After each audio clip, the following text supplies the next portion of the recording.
They see this group who says they have popular support, who's making all the right noises about overthrowing the mullahs. And they see that as a group that they can support. Journalist Joanne has been investigating the MEK for nearly a decade. She showed me a database of campaign donations to American politicians from organizations tied to the MEK. You've got people like George W. Bush, was given $1,000 in 2004. So I see here John McCain. So is this Republicans, Democrats?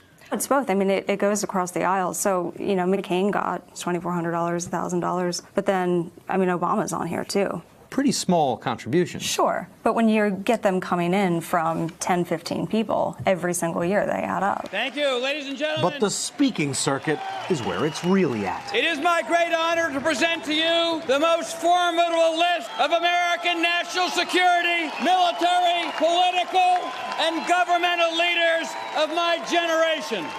They pay people thousands of dollars, tens of thousands of dollars to go to their rallies and to speak in favor of them. John Bolton never disclosed how much money the MEK paid him, but Stocker ventured an educated guess. On the low end, $180,000, just based on what other people were making. 180. How do you come up with that number?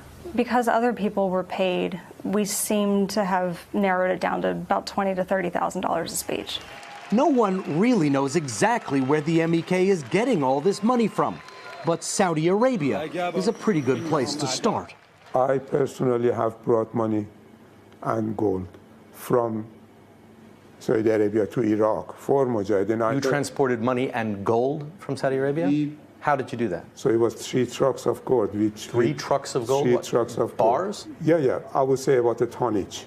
Now the group's tentacles of influence have reached the heart of the American government. I personally find it pretty remarkable that anyone who could have had the ties to the MEK that John Bolton did could get a security clearance. I think it ought to cause people an awful lot of concern.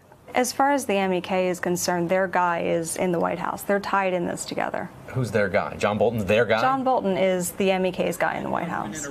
John Bolton made it very clear what he thinks the White House should do. That the declared policy of the United States of America should be the overthrow of the mullahs regime in Tehran.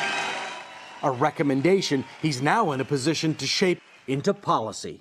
Before 2019, we here will celebrate in Tehran. Thank you very much.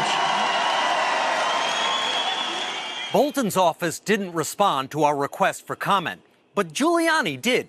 He remembered very specifically when his relationship with the MEK began, September 2008. But he said he doesn't remember how much money they paid him over the years.